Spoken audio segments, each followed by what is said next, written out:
everybody, and welcome back to the WCS Season 1 Finals. I'm Martosis, and I got the sickest little audience over here. Got up nice and early. They all have signs. It's pretty awesome. I don't know if you guys can hear them, but they're great, making me feel good. Okay, so here we are. A lot of games today, a lot of games this weekend. We're in Group A right now, and we're actually in the winner's match. It's going to be TLO going up against Soulkey. Obviously, Soulkey going to be a big favorite here, but it is ZVZ, and you can be pretty tricky, and you can be really aggressive at times, and nowadays you can actually be pretty defensive ZVZ with the new Spore, so I'm interested to see how TLO will actually stack up against Soulkey. He does have some shot to beat him, but I think we're all probably thinking that Soulkey will take this. Let's go ahead and take a look at the results thus far in Group B at our substage, and that's what Wolf and Kaldor are doing right now. MVP took out Ryung 2-1, and right now Kong Ho and Alicia are playing, and they are tied up 1-1. It's actually a really close match, a very hard one to predict for me, Alicia versus Kong Ho. But of course, in that group, I got to give an edge to MVP coming out because he's MVP, and there's money at the end of the tournament, and he loves to win all the money, so that would make sense for him to get out.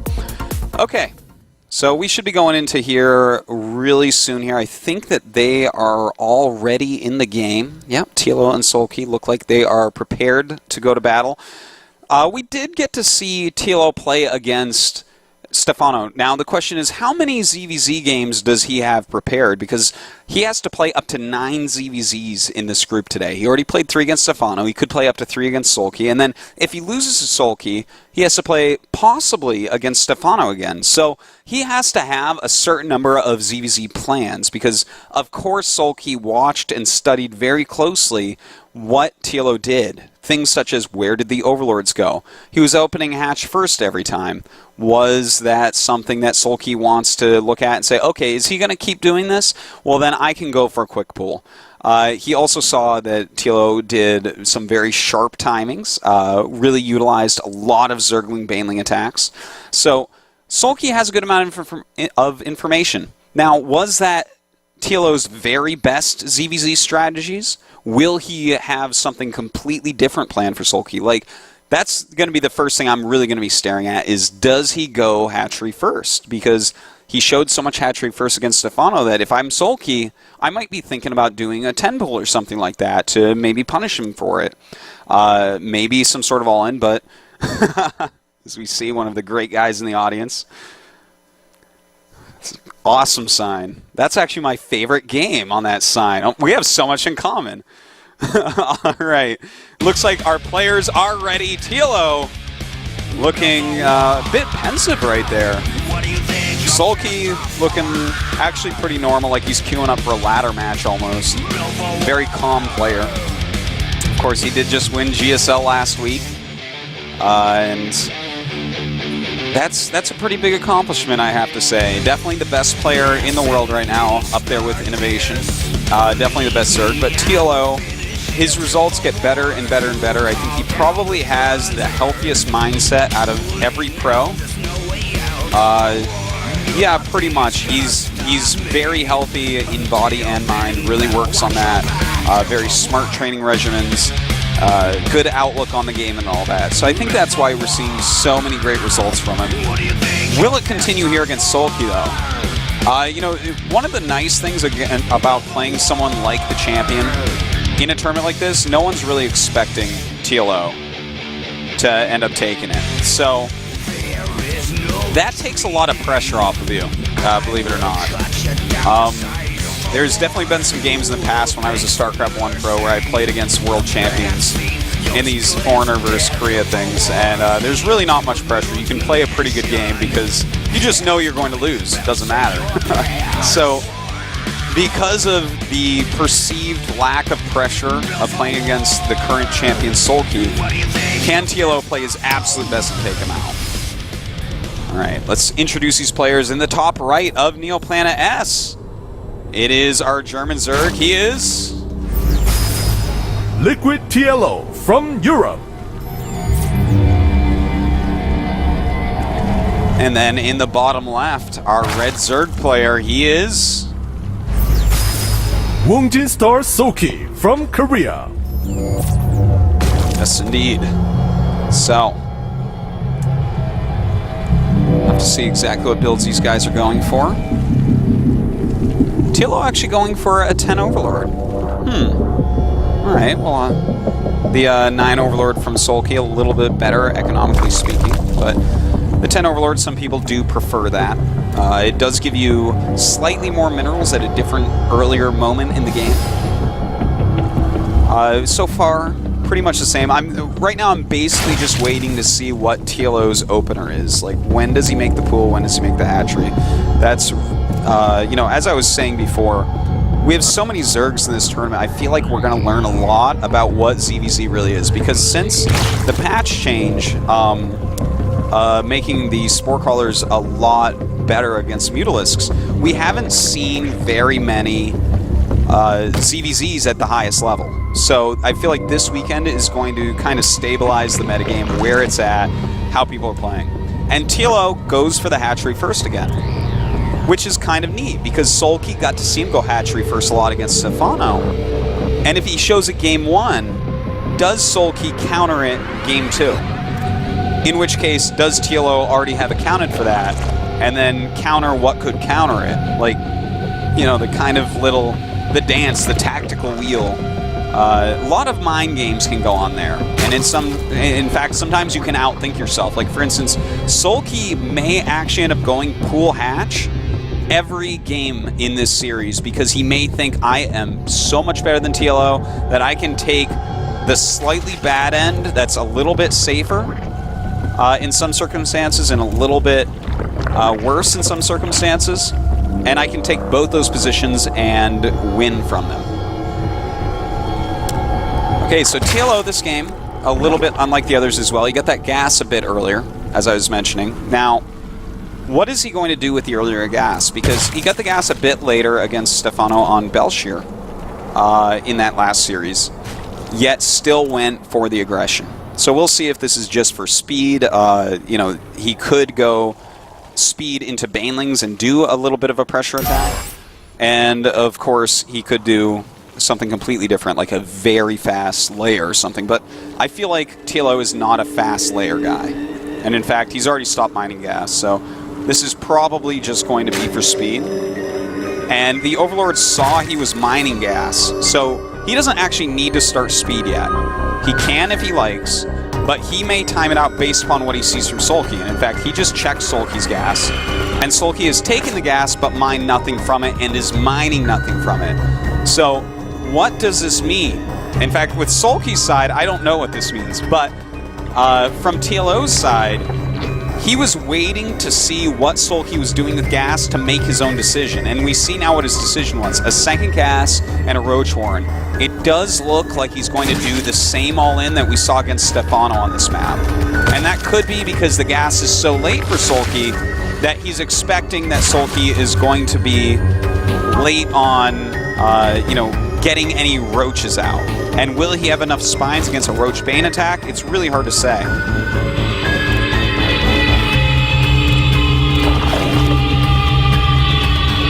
Alright, so we have those roaches in production. It's important to note on the minimap where Soulkey's overlords are. What information will he have? When will he have that information? Now notice he's sending the queen this way. I'm getting chills right now, I swear to God. He is actually sending the queen down to hunt this overlord, because if he gets rid of that overlord and goes on that path, Soulkey will not see this in time to make the appropriate units. Notice how he pulls the roaches back. He doesn't want the overlord to see these roaches. But this is a tell, this is a giveaway in and of itself that he's sending a queen this far out. Why are you sending a queen this far out? The Roach Horn is about to finish for Soulkey. Let's see how many roaches he actually ends up making. Because he has a perfect wall against Zergling attacks, but roach attacks will crush that wall. Tilo making a lot of lings. Okay, now he's pushed it back far enough. He's decided the timing is now. He has to get going. And in fact, the interesting thing here is it's not exactly the same as before because he doesn't have the Baneling Nest. So this isn't going to be an all-in. This is just going to be a very heavy attack. Now, Nice move there, making a bigger wall behind. Nice transfuses going down. And this is just slowing him down. Soulkey needs to get his own units out. In fact, going after the Roachhorn, that is kind of cute. Now, don't forget, there are going to be Broodlings coming out, so he's going to have to back up against those, and that buys Soulkey even more time. So he gets to cancel these, he has his Roaches out, and he actually made a Spine Crawler on the high ground there as well, which would have helped out if TLO came back. And in fact, TLO made a few more Lings, so he'll probably poke again, but once he gets hit by a Spine on high ground and sees all these Roaches in this small path, he will not continue the attack. And this will go into a layer tech game. So see, he sees that, no reason, too cost inefficient going in there, backs up. Okay, so TLO going for the Spire, whereas Soulkey right now remaking his Roachhorn and going double Evo, range attack and carapace. So we're going to see kind of the classic battle of ground versus Muta in the matchup. So this is getting pretty cool. We're going to have to see, is Soulkey going to go for like a Roach bust right before the Mutas or right during the Mutas, which keeps the Mutas at home? And then how many spores does he make? Does he go into Infestor or just stay on Hydra? These are all very important questions.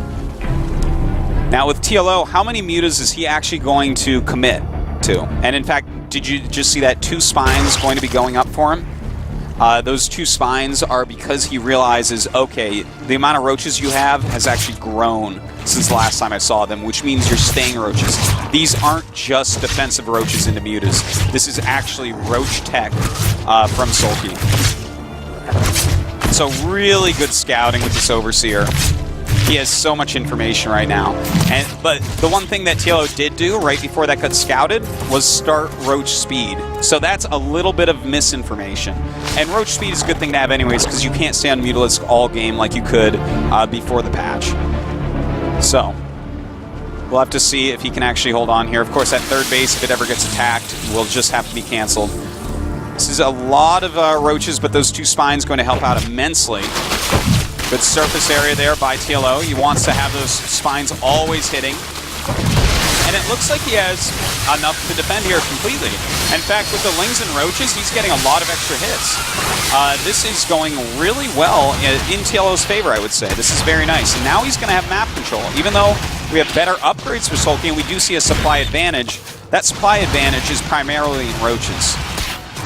And Roaches, the longer the game goes, the less they matter. So now he just has to turn around and run away. He's about to have his own Roach Speed, so he doesn't have to lose these Roaches. But it looks like he's going to keep them here just to slow these Roaches down so his Mutalisk can get more hits. And that's smart until the speed is done. And then he may want to get out, but it looks like he's already lost too many, and it's not going to be doable.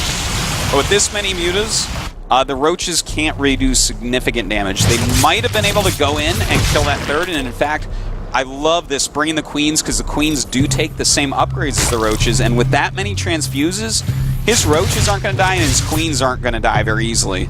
So TLO actually has to just make nothing but Mutas right now with his gas, if possible, because he has to overwhelm the Queens. There's no way he's going to overwhelm the Roaches. So the third base, he should just consider basically dead. And I think at this point that, yeah, he just canceled the Larva because he realized, okay, this third, there's no way to defend. This is the only possible location to defend, but I'm not sure he's even going to be able to do that against this many Queens with this many transfuses.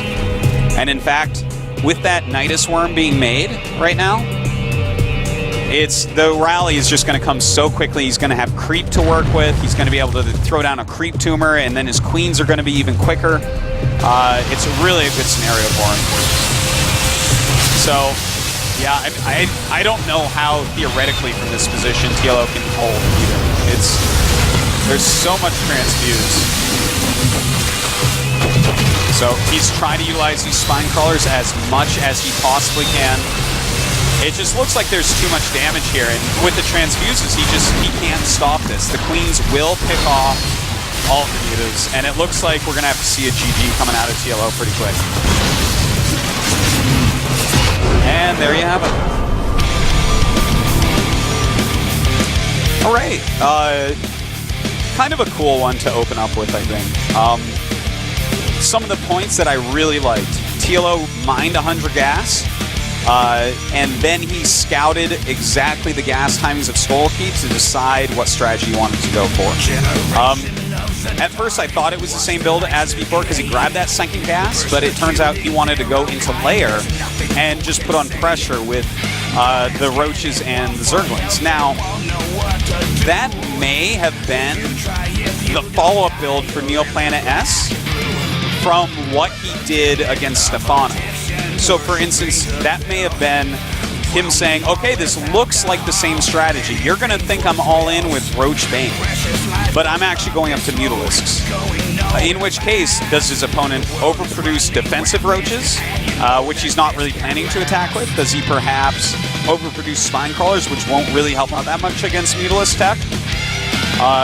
It's hard to say. In fact, I may be giving TLO a little bit too much credit on that end. But I really like that he went in to scout exactly what the gas situation was from Soulkey before he even started speed, and then made his decision based upon it. And look at that 6 sign. That looks just like me. Great sign right there.